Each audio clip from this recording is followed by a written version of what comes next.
کومل کو ہسپتال سے گھر آئے آج تیسرا دن تھا، مگر وہ پوری طرح سے ٹھیک نہیں تھی۔ تیکھے نکوش، سرخ و سفید رنگت والی اس معصوم سی لڑکی کی آنکھوں میں اب ستاروں کی جگہ مدھم سی اداسی اور ویرانی باقی تھی۔ گالوں پر جہاں شفق کے رنگ بکھرا کرتے تھے، وہاں اب ہلکی ہلکی زردی کی آمیزش موجود تھی۔ جسم پر لگے زخم بھر جاتے ہیں، لیکن روح پہ لگے زخم بھرنے میں وقت لگ جایا کرتا ہے۔ کچھ شک نہیں، اس لڑکی نے اپنوں کی طنز بھری نگاہیں اور تنقید آمیز سرگوشیاں برداشت کی تھیں۔ بہرحال سب کو اپنی غلطی کا احساس تھا۔ ٹیپو سمیت تمام گھر والے اس کے ہی ارد گرد منڈلا رہے تھے اور اس کی دلجوئی کرنے میں لگے ہوئے تھے۔ گھر والوں کی بے پناہ محبت اور بدلے ہوئے رویے کو کومل کو یہ احساس دلا رہے تھے کہ سب بہت شرمندہ ہیں۔ وہ بھی اس خوفناک حادثے کو بھول کر پہلے کی طرح زندگی گزارنا چاہتی تھی۔ کومل نے تلخ باتوں کو فراموش کرتے ہوئے سب کو دل سے معاف کر دیا تھا۔ اللہ نے عورت کے دل میں بہت وسعت رکھی ہے۔ یہ خود پہ ہونے والی بڑی سے بڑی زیادتیوں کو بار بار معاف کر دیتی ہے۔ آج دل ملے ہوئے تھے، رشتے جڑے ہوئے تھے، اداس چہروں پر مسکراہٹیں بکھری ہوئی تھیں۔ اب اس گھر میں سکھ، چین، اطمینان اور سکون کی فضا قائم تھی، جس کا صحرا صرف نور جہاں کے سر جاتا تھا، کیونکہ اس نے اپنے اچھے برتاؤ، مثبت سوچ اور حسن سلوک سے سب کے دلوں کو فتح کیا تھا۔ ٹیپو اپنی بہن کے ناز نخرے اٹھانے میں لگا ہوا تھا۔ دراصل ایسے کر کے وہ اپنی غلطیوں کا ازالہ کرنا چاہتا تھا۔ بہت دکھ دیا تھا اس نے کومل کو۔ بھائی کیا ہے بھائی، یہ سب بیکری کا سامان آج ہی کھلا دیں گے مجھے؟ میرا پیٹ بھر گیا ہے بھائی، اور یہ مونگ پھلیاں مجھ سے بالکل بھی نہیں کھائی جائیں گی۔ کومل نے اپنے منہ پر مضبوطی سے ہتھیلی رکھ لی تھی۔ میری گڑیا، زیادہ نخرے مت دکھاؤ، یہ مونگ پھلی چھیل چھیل کر کھاؤ اور سردیوں کا بھرپور لطف اٹھاؤ۔ پورے 50 روپے کی لایا ہوں تمہارے لیے۔ 50 روپے کی؟ وہ اچھل پڑی۔ یہ اتنی چھوٹی سی پڑیا میں گنتی کے 8-10 دانے، وہ بھی سوکھی سڑی، اور اتنی چھوٹی چھوٹی سی مونگ پھلی۔ حیرت سے اس کی آنکھیں پھیلی تھیں۔ ہاں نا کومل، مونگ پھلی تو بہت مہنگی چل رہی ہے۔ موٹے دانے والی پھلی 320 روپے پاؤ اور چھوٹے دانے والی 250 روپے پاؤ فروخت ہو رہی ہے۔ اللہ سمجھے گا ان ٹھیلے والوں کو، سب کی ایک ہی گردان، پیچھے سے مہنگی آ رہی ہے۔ بے ایمان ہیں یہ لوگ، اپنی مرضی سے قیمت لگائے بیٹھے ہیں۔ ہم بیچارے غریب سردیوں میں ایک یہی سوغات سے ذرا لطف اندوز ہو جایا کرتے تھے، لیکن اب تو ایسے لگ رہا ہے کہ اگلے سال یہ میوہ بھی ہماری پہنچ سے کوسوں دور چلا جائے گا۔ بھائی چھوڑیں ان بے ایمانوں کو، کیوں اپنا خون جلاتے ہیں؟ بھائی آپ کو پتہ ہے آج نور جہاں بھابھی کی سالگرہ ہے، تو پھر کیا تحفہ دے رہے ہیں آپ بھابھی کو؟ نور جہاں کا نام سنتے ہی اس کی آنکھوں میں خوشی کی چمک آئی تھی اور دل ایک الگ ہی ترنگ میں دھڑک اٹھا تھا۔ یہ سب کیا تھا؟ وہ سمجھ نہیں سکا تھا۔ آج نور جہاں کی سالگرہ ہے، اس بات سے وہ لا علم تھا۔ نور جہاں نے اس کی سالگرہ پر خوب دل کھول کر خرچہ کیا تھا، لیکن اس کی اتنی حیثیت نہیں تھی کہ وہ اس کے لیے کوئی اچھا سا تحفہ ہی خرید سکتا۔ بس یہی سوچ کے وہ گم سم ہو گیا۔ بھائی کن سوچوں میں کھو گئے آپ؟ کومل نے بھائی کے سامنے چٹکی بجاتے ہوئے کہا۔ بتائے نا بھائی، کیا تحفہ دے رہے ہیں آپ میری پیاری سی بھابھی کو؟ کومل سمجھ نہیں آتا کیا دوں تمہاری بھابھی کو، میری تو اتنی حیثیت نہیں ہے۔ بھائی کے چہرے پر مایوسی کے آثار دیکھ کر اس کا دل پسیج گیا۔ وہ سمجھ گئی تھی کہ بھائی کے پاس پیسے نہیں ہیں۔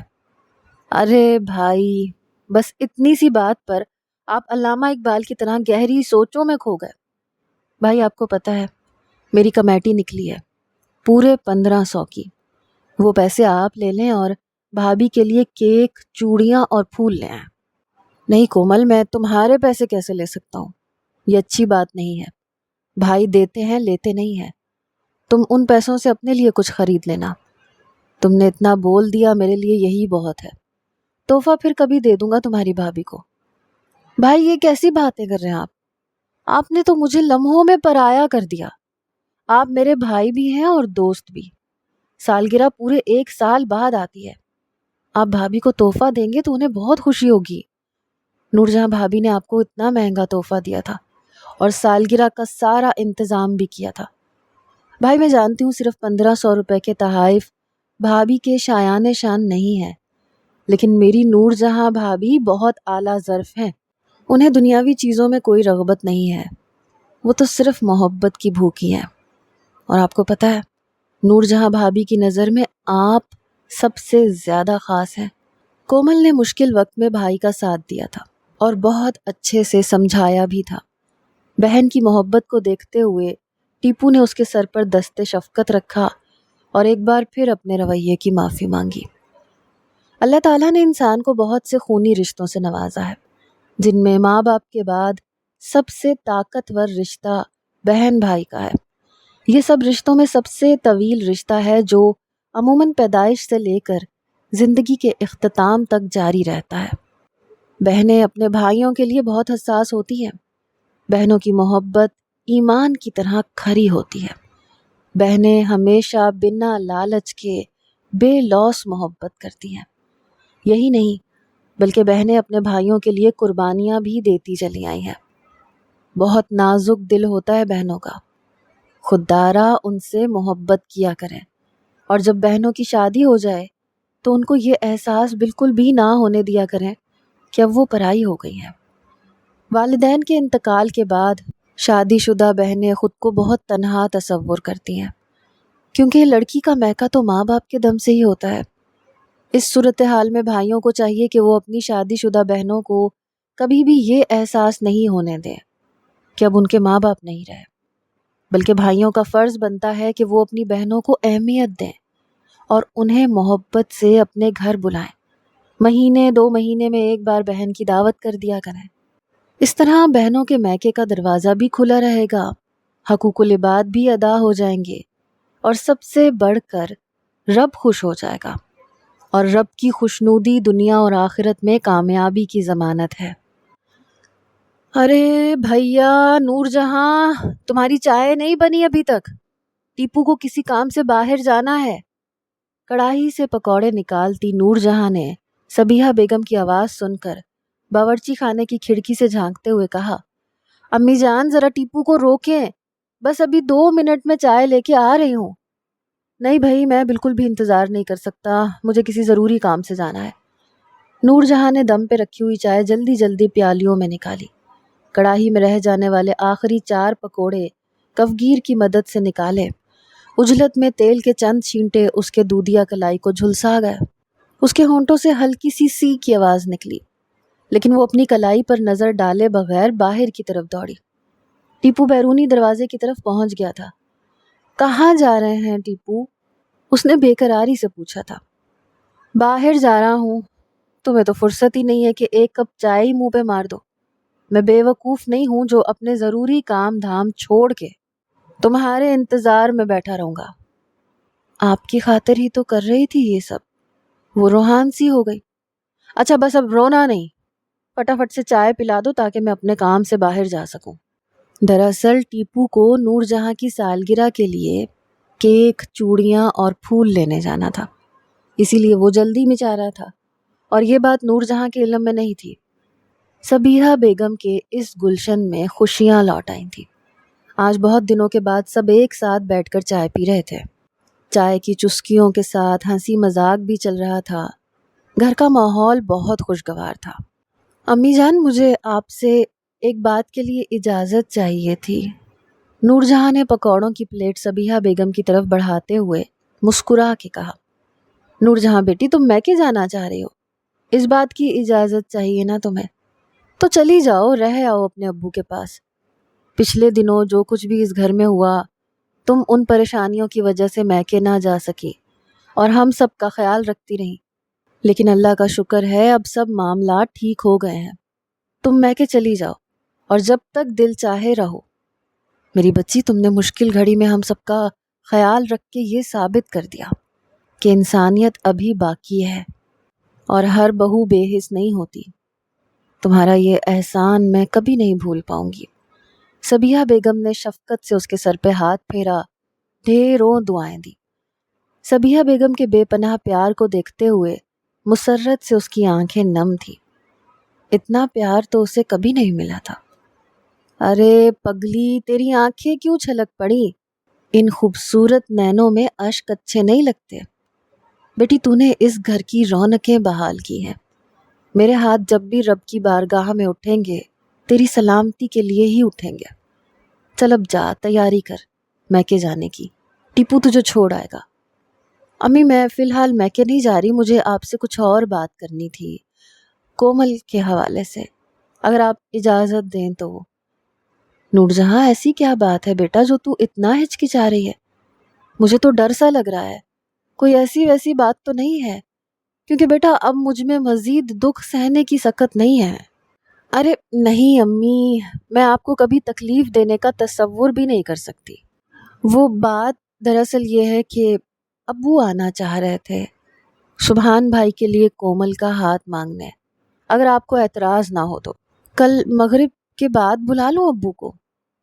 سبحان کا نام سنتے ہی کومل ہونٹ دباتی ہوئی کمرے سے بھاگ نکلی، مبادا کوئی اس کا شرم سے سرخ ہوتا چہرہ دیکھ کے اس کی چوری ہی نہ پکڑ لے۔ کومل کے لیے سبحان کا رشتہ، یہ خبر صبیحہ بیگم کے لیے کسی دھماکے سے کم نہ تھی۔ انہیں تو اپنے کانوں پہ یقین ہی نہیں آ رہا تھا، وہ تو یہ سب خواب سمجھ رہی تھی، لیکن یہ خواب ہرگز نہیں بلکہ ایک جیتی جاگتی حقیقت تھی۔ کومل کی زندگی میں بہار آنے کو تھی، بالکل اسی طرح جیسے رات کے اندھیرے کے بعد صبح لازم، اور یہ سب کچھ نور جہاں کی بدولت تھا۔ کتنے احسان کرے گی بیٹی تو ہم پر، ہم تو تیرے احسانات تلے دبے جا رہے ہیں۔ اب صبیحہ بیگم اپنے ٹھہرے آنسو ضبط نہ کر سکی اور پھوٹ پھوٹ کے رو پڑی۔ امی جان، یہ وقت رونے کا تھوڑی ہے بلکہ یہ خوشیاں منانے کا ہے۔ ٹیپو سمجھائے نا امی جان کو۔ لیکن ٹیپو تو مسلسل نور جہاں کو ہی تکے جا رہا تھا، جس نے آج اسے ہمیشہ کے لیے اپنا بنا لیا تھا۔ نور جہاں کو سسرالی رشتوں سے بہت اپنائیت ملی تھی۔ صبیحہ بیگم کی بے لوث محبت، بالکل ماں جیسا سچا پیار جس میں کچھ ملاوٹ نہیں تھی، اس پیار کے لیے وہ برسوں ترستی رہی تھی، لیکن یہ سب یک طرفہ نہیں تھا۔ نور جہاں نے بھی قربانیاں دے کر اس پیار کو پایا تھا، اس گھر کے لیے اپنا رہن سہن بدلا تھا۔ وہ نازوں میں پلی بڑھی لڑکی تھی، لیکن سسرال میں قدم رکھنے کے بعد اس نے اپنے رہن سہن کو انہی کے رنگ میں رنگ لیا تھا۔ اسے سبزیاں بالکل پسند نہیں تھیں، لیکن شادی کے بعد بنا منہ بنائے خوش ہو کر سبزیاں کھا لیا کرتی تھی۔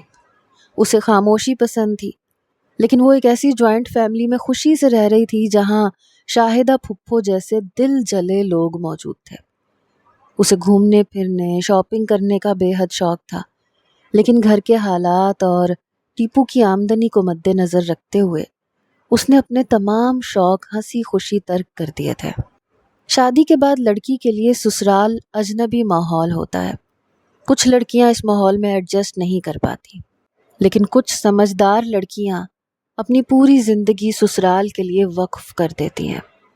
حقیقت بھی یہی ہے کہ ایک کامیاب یا خوشحال زندگی کے لیے ہمیشہ بہو کو اپنا رہن سہن بدلنا پڑتا ہے، سسرال والے کبھی خود کو نہیں بدلتے۔ لہٰذا سسرال والوں کو بھی چاہیے کہ اپنی اکڑ ختم کر کے قدر کریں ایسی بہوؤں کی، کیونکہ کسی بھی رشتے کو پائیدار بنانے کے لیے کبھی بھی قدم ایک طرف سے نہیں بڑھایا جاتا، بلکہ قدم سے قدم ملا کر چلنا پڑتا ہے۔ موٹی، خیر تو ہے؟ آج تم اتنی جلدی سونے کو لیٹ گئی؟ کیا آج مجھے تنگ کرنے کا کوئی پروگرام نہیں ہے تمہارا؟ کڑاکے دار سردی کی وجہ سے وہ منہ تک کمبل میں لپٹی پڑی تھی۔ ٹیپو کی آواز پر چونک اٹھی۔ اسے تو اپنی سماعت پہ یقین نہیں ہو رہا تھا کہ آج پہلی بار اس کا سڑیل شوہر اتنے اچھے موڈ میں اس سے مخاطب تھا۔ جھٹ سے اپنا منہ کمبل سے باہر نکالا، بکھرے بالوں کو سمیٹ کر پھٹی پھٹی آنکھوں سے وہ اپنے مجازی خدا کو دیکھے جا رہی تھی۔ ایسے کیا دیکھ رہی ہو گولڈ فش؟ کچا چبا کر کھاؤ گی مجھے؟ چہرے پر شرارت لیے وہ اسے دیکھ کے مسکرا رہا تھا۔ ٹیپو کی مسکراہٹ میں نہ جانے کیا بات تھی کہ وہ شرما گئی۔ اف، یہ کیا ہو گیا آج میرے ٹیپو کو؟ یہ پہلے تو کبھی مجھ سے چھیڑخانی نہیں کرتے تھے، بلکہ میں خود ہی بہانے بہانے سے پنگے لیا کرتی تھی۔ آج تو ان کے ارادے خطرناک سے لگ رہے ہیں۔ ابھی وہ یہ سب سوچ ہی رہی تھی کہ ٹیپو نے الماری کے اوپر سے کیک کا ڈبہ اٹھایا اور میز پہ لا کے رکھ دیا۔ نور جہاں کے لیے یہ سب بہت حیران کن سی بات تھی۔ چلو آؤ نور جہاں اور کیک کاٹو۔ جی کیا؟ وہ بوکھلا سی گئی۔ اٹھو بھائی، چلو شاباش، جلدی سے کیک کاٹو، آج تمہاری سالگرہ ہے نا؟ میری سالگرہ؟ مگر آپ کو کیسے معلوم ہوا؟ اس بات کو چھوڑو موٹی، ہمارے بھی بہت مخبر ہیں۔ اس کی کیا ضرورت تھی ٹیپو؟ ضرورت تھی نور جہاں، اور بہت ضرورت تھی۔ کیوں ٹیپو بولے نا، کیوں ضروری تھا یہ سب؟ پتا نہیں نور جہاں، میں تو بس یہ جانتا ہوں کہ میرا دل چاہا تھا یہ سب کرنے کے لیے۔ ٹیپو، میں آپ سے کچھ پوچھ رہی ہوں اور آپ بات کو گول گول گھما رہا ہے۔ ٹیپو، یہ سب بلا وجہ تو کوئی کسی کے لیے نہیں کرتا۔ آج وہ اس کے منہ سے کھل کے اظہار محبت سننے کے لیے بے قرار تھی۔ بہت ترسی تھی وہ اس کی چاہت کے لیے۔ میں کچھ پوچھ رہی ہوں ٹیپو، ان باتوں کو چھوڑو نور جہاں، تم کیک کاٹو۔ وہ اس کی آنکھوں میں شرارت سے دیکھ کے بول رہا تھا۔ یہ دیکھو، میں تمہارے لیے پھول اور کانچ کی چوڑیاں بھی لایا ہوں، تمہارے گول مٹول سے ہاتھوں میں کھنکتی یہ چوڑیاں بہت اچھی لگیں گی۔ اچھا، اب سمجھی، تو گویا تمہیں بھی مجھ سے محبت ہو ہی گئی۔ اس نے اگلوانے کی کوشش کی۔ یہ تم سے کس نے کہا؟ لگ تو یہی رہا ہے، وہ یقین سے بولی۔ اپنی بیوی کی سالگرہ منانا، اب اس میں محبت کہاں سے آ گئی؟ لبوں پر پھیلی مسکراہٹ صاف بتا رہی تھی کہ آج ٹیپو گیا کام سے۔ ٹیپو، پتہ نہیں آپ جیسے گھنے بندے کے ساتھ میری پوری زندگی کیسے گزرے گی؟ آخر مان کیوں نہیں لیتے آپ کہ آپ بھی میری محبت میں گرفتار ہو گئے ہیں؟ وہ اترا کے بولی۔ کیوں؟ کیا میرا دماغ خراب ہو گیا جو میں تم سے محبت کروں گا؟ میں ٹھہرا ایک شریف خربوزے والا، وہ اسے مستقل چڑھا رہا تھا، اور ایسا کرنے میں آج اسے بہت مزہ آ رہا تھا۔ ویسے تم بہت میسنی ہو موٹو، سب سمجھ جاتی ہو۔ اچھا اٹھو، اب کیک کاٹ لو۔ وہ اسے کھینچتا ہوا کیک تک لے کے آیا۔ یہ لو چھری اور ذبح کر ڈالو۔ ٹیپو، ہم دونوں ساتھ مل کر کیک کاٹیں گے۔ ہائے میری موٹی کے نکے نکے سپنے۔ ٹھیک ہے نور جہاں۔ اب اس نے نور جہاں کے ہاتھ پر مضبوطی سے اپنا ہاتھ رکھا اور دونوں نے مل کر کیک کاٹا۔ نور جہاں، ان خوبصورت یادوں کو تصویر میں قید کر لیتے ہیں۔ چلو آؤ۔ کہاں آؤں ٹیپو؟ ارے میرے قریب۔ ٹیپو، قریب ہی تو ہوں آپ کے۔ ارے بھائی تھوڑا اور پاس آؤ۔ کتنے پاس ٹیپو؟ میری جل پری، میرے کندھوں پہ سر رکھو۔ وہ کیوں ٹیپو؟ ارے بھائی تصویر اچھی آئے گی نا۔ ٹیپو، زیادہ رومانٹک مت ہو۔ ہاں خوب سمجھ رہی ہوں میں آپ کے ارادے۔ سوچ لو موٹی، اب تم خود مجھے رومانٹک ہونے سے روک رہی ہو۔ میں نے یہ کب کہا ٹیپو؟ تو پھر میں کیا سمجھوں میری کٹو؟ وہ ہر روز ٹیپو کو چھیڑتی رہتی تھی، اوٹ پتانگ حرکتیں کر کے اسے تنگ کیا کرتی تھی، مگر آج ایسے لگ رہا تھا کہ اس کی بولتی بند ہو گئی ہے۔ تم اس دن سبحان بھائی کا نام سنتے ہی شرما کے بھاگ کیوں گئی تھی؟ وہ اسے شرارت سے چھیڑ رہی تھی۔ ہم سے کچھ نہ چھپانا بچہ، ہمیں سب خبر ہے۔ چلو شاباش کومل، اب جلدی سے سچ سچ بتاؤ، تم میرے بھائی کو پہلے سے پسند کرتی تھی؟ آج تو نور جہاں اپنی نند کے دل میں چھپے ہر راز کو اگلوانے کی ٹھانے بیٹھی تھی۔ نہیں تو بھابھی، ایسی تو کوئی بات نہیں ہے، نہ جانے آپ کیا بول رہی ہیں، میری سمجھ میں تو کچھ بھی نہیں آ رہا۔ چوری پکڑے جانے پہ وہ ہکا بکا سی رہ گئی تھی، وہاں سے بھاگ جانا چاہتی تھی، لیکن نور جہاں نے اس کی نازک سی کلائی مضبوطی سے پکڑ لی اور اسے اپنے پاس بٹھا لیا۔ اب بتاؤ میری گڑیا، تم سبحان کو دل ہی دل میں چاہتی ہو نا؟ نہیں بھابھی، نہیں تو ایسی کوئی بات نہیں ہے بھابھی، آپ کو شاید کوئی غلط فہمی ہو رہی ہے، میں تو پسند نہیں کرتی ان کو۔ اف کومل، یہ ان کو کن کو کن کو کن کو؟ نور جہاں نے ہنستے ہوئے اس کی نقل اتاری۔ ویسے کومل، تمہارے چہرے کی یہ لال گلابی رنگت نے سب راز عیاں کر دیے ہیں۔ بھابھی میں کہہ رہی ہوں نا، ایسی ویسی کوئی بات ہے ہی نہیں، میں تو آپ کے بھائی کو پسند نہیں کرتی۔ اپنے جذبات پر پردہ ڈالتے ہوئے وہ صاف جھوٹ بول رہی تھی۔ اچھا، ٹھیک ہے، تمہیں میرا بھائی ناپسند ہے تو میں ابھی ابو کو کال کر کے منع کر دیتی ہوں کہ وہ رشتہ لے کے نہ آئے۔ یہ کہتے ہوئے نور جہاں نے ڈریسنگ ٹیبل سے اپنا موبائل فون اٹھایا۔ بھابھی کے ہاتھ میں فون دیکھتے ہی وہ بری طرح سٹپٹا گئی۔ جھپٹتے ہوئے موبائل بھابھی کے ہاتھ سے چھین لیا۔ بھابھی، رہنے بھی دینا، اب انکل رشتہ لے کے آنا چاہ رہے ہیں تو انہیں آنے دے۔ کومل کی اس حرکت پر وہ کہا لگائے بنا نہ رہ سکی۔ اچھا تو یہ بات ہے، میری پیاری سی نند صاحبہ چپکے دل ہی دل میں میرے بھائی کو چاہتی ہیں۔ لیکن بھابھی آپ کو کیسے علم ہوا؟ اس نے جھینپتے ہوئے پوچھا تھا۔ ارے پگلی، کبھی عشق مشق بھی چھپا کرتے ہیں بھلا۔ میں جب بھی تمہارے سامنے سبحان بھائی کا ذکر کیا کرتی تھی، تمہارا یہ پیارا سا چہرہ نئی نویلی دلہن کی طرح شرم سے سرخ ہو جایا کرتا تھا۔ بس میں سمجھ گئی کہ دال میں کچھ کالا ضرور ہے۔ کومل، تمہیں پتہ ہے میں بہت خوش ہوں اس رشتے سے، کیونکہ تم بہت اچھی لڑکی ہو۔ بس تم سے ایک درخواست ہے، پلیز میرے بھائی کا بہت خیال رکھنا۔ وہ بہت اچھے انسان ہیں، وہ تمہیں کبھی کوئی دکھ نہیں دیں گے، اس بات کی گارنٹی میں دیتی ہوں۔ نور جہاں بھابھی، آپ نے میرے لیے اور اس گھر کے لیے بہت کچھ کیا ہے، ورنہ میری تو سگی پھپھو 60 سال کے بڈھے سے میری شادی کروا رہی تھیں۔ بھابھی، آپ مجھے ظالم معاشرے سے بچا کر ایک بہت ہی اچھے انسان کے سپرد کر رہی ہیں۔ میں تو ساری زندگی کے لیے آپ کی مقروض ہو گئی، اور نور جہاں بھابھی، آپ کو کبھی شکایت کا موقع نہیں دوں گی۔ میں آپ کے سبحان بھائی کا بہت خیال رکھوں گی، یہ میرا آپ سے وعدہ ہے۔ یہ کہتے ہوئے وہ شرما کر نور جہاں سے لپٹ گئی۔ کومل کا رشتہ پکا ہو گیا تھا۔ ٹھیک 15 دن بعد شادی کی تاریخ رکھی گئی۔ ٹیپو اپنی بہن کو بہت کچھ دے کے رخصت کرنا چاہتا تھا، لہٰذا اس نے شادی کے لیے 1 سال کا وقت مانگا تھا تاکہ تیاریاں خوب اچھے سے ہو جائیں۔ چونکہ سبحان دبئی سے کچھ ہی مہینوں کی چھٹی پہ آیا تھا، نور جہاں کی خواہش تھی کہ شادی کے بعد سبحان بھائی کومل کو اپنے ساتھ دبئی لے جائیں۔ بس اسی لیے ان کی طرف سے شادی کی جلدی مچ رہی تھی۔ نور جہاں ایک بہترین انسان ہونے کے ساتھ بہت اچھی بھاوج بھی تھی۔ اللہ نے اسے بے شمار خوبیوں سے نوازا تھا، مگر افسوس ہمارے معاشرے میں رہنے والے کچھ بے قدرے، بے حس شیطان لوگوں نے اس لڑکی کی بے شمار اچھائیوں کو نظر انداز کرتے ہوئے اس کے موٹاپے کا خوب جی بھر کر مذاق اڑایا۔ مگر یہ لڑکی کبھی بھی کم ظرف لوگوں کی باتوں سے گھبرائی نہیں، بلکہ ہمیشہ اپنی سوچ کو مثبت رکھا اور بڑے ہی تحمل سے شر پسند عناصر کو نظر انداز کرتی ہوئی آگے بڑھتی چلی گئی۔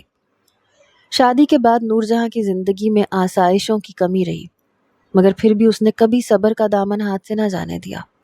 ہر حال میں رب کا شکر ادا کرتی رہی۔ اس نے اپنے سسرال والوں کے لیے ہمیشہ اچھی سوچ رکھی، کبھی کسی کا برا نہ چاہا۔ اس لڑکی کی کوششوں سے ہی کومل کا مستقبل تابناک تھا۔ نور جہاں کے ابو جہیز کے سخت خلاف تھے، چنانچہ انہوں نے جہیز لینے سے صاف انکار کر دیا۔ نکاح سادگی سے کرنے کو ترجیح دی۔ ایسا کرنے کا مقصد صرف یہی تھا کہ لڑکی والوں پہ کسی بھی قسم کا بوجھ نہ پڑے۔ جہیز ایک ایسی لعنت ہے جس کے خلاف بولتا تو ہر شخص ہے، لیکن اس گھنونے کام میں ملوث بھی تقریباً ہر شخص ہی نظر آتا ہے۔ اس لعنت کی شکار کتنی ہی لڑکیوں کی زندگیاں برباد ہو گئیں، اور بے شمار لڑکیاں گھٹ گھٹ کر زندگی گزار رہی ہیں۔ یاد رہے کہ جہیز ایک غیر مذہبی رسم ہے، اس کا ہمارے مذہب سے دور تک کوئی واسطہ نہیں۔ ہمارے معاشرے میں جہیز ایک روایت بن گیا ہے۔ لڑکی والے جہیز دینا اپنا فرض اور لڑکے والے جہیز لینا اپنا حق سمجھتے ہیں۔ اس معاملے میں خطا وار لڑکی والے بھی ہیں۔ بیٹیوں کو وراثت دینے میں ناک منہ چڑھانے والے یہ والدین جائیداد فروخت کر کے جہیز دینے میں فخر محسوس کرتے ہیں، اور اپنے رشتہ داروں کو بڑے ہی غرور کے ساتھ جہیز کی نمود و نمائش کراتے پھرتے ہیں۔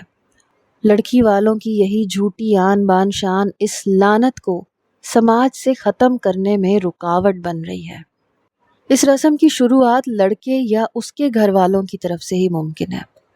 اگر لڑکا یہ اقدام اٹھائے، جہیز لینے سے صاف انکار کر دے، تو آہستہ آہستہ یہ روایت ختم ہو جائے گی، کیونکہ سب ایک دوسرے کو دیکھ کر خود بھی اس کی تقلید کریں گے۔ بیٹیوں کو جہیز نہیں، وراثت میں حصہ دیں۔ کومل کو پارلر بھیجنے کی ضرورت نہیں ہے، میں خود کومل کا میک اپ کروں گی، اور مہندی بھی میں اپنے ہاتھوں سے لگاؤں گی اپنی پیاری سی نند کو۔ امی جان، آپ کو تو علم ہے، شادی سے پہلے میرا بیوٹی پارلر تھا، تو پھر ہم کیوں بیکار میں اتنے پیسے پھینکے؟ ہاں نور جہاں بیٹی، میں جانتی ہوں تمہارا بیوٹی پارلر تھا اور تم بہت اچھا میک اپ کر لیتی ہو، مگر شادی والے دن کیسے کومل کو تیار کرو گی؟ نور جہاں بیٹی، تم تو بارات میں اپنے ابو کے گھر سے شریک ہوگی نا، تمہارے بھائی کی شادی ہے اور ایک ہی بھائی ہے تمہارا۔ بس اسی لیے میں کہہ رہی ہوں کہ تم کومل کے لیے ادھر ہی محلے میں کسی پارلر والی سے بات کر لو، سبیہہ بیگم نے نور جہاں کو سمجھاتے ہوئے کہا۔ امی جان، یہ کیا بات ہوئی؟ آپ نے یہ کیسے سوچ لیا کہ میں بارات کے ساتھ آؤں گی؟ میں تو ادھر سے شرکت کروں گی، اور بھائی کے ولیمے میں ابو کی طرف سے شرکت کروں گی۔ کومل کو میری ضرورت ہے، میں اسے اکیلے کیسے چھوڑ سکتی ہوں؟ نور جہاں کے خیالات سن کر سبیہہ بیگم حیران رہ گئی، سوچنے لگی، یا اللہ، میں نے ایسی کیا نیکی کی تھی جو تو نے مجھے اتنی اچھی بہو عطا کی؟ یہ لڑکی ہمیشہ ہم سب کا بھلا ہی سوچتی رہتی ہے، ہمارے لیے اپنی خوشیاں قربان کرتی چلی آ جاتی ہے۔ اس کے گھر والوں نے جہیز کے نام پہ ایک سوئی تک نہیں مانگی، باراتیوں کی خاطر تواضع صرف چائے ناشتے سے کرنے کی تاکید کی ہے تاکہ ہمارا خرچہ نہ ہو، اور سب سے بڑھ کر اتنا اچھا داماد مل رہا ہے جو کسی برائی میں نہیں ہے، ورنہ آج کل کے لڑکے ایک نمبر کے آوارہ بدماش ہیں۔ سبیہہ بیگم کو گہری سوچوں میں ڈوبا دیکھ کر نور جہاں ان سے مخاطب ہوئی۔ امی جان، کیا سوچ رہی ہیں آپ؟ کومل کی شادی انشاءاللہ بخیر و خوبی انجام پائے گی، آپ کو پریشان ہونے کی ضرورت نہیں ہے۔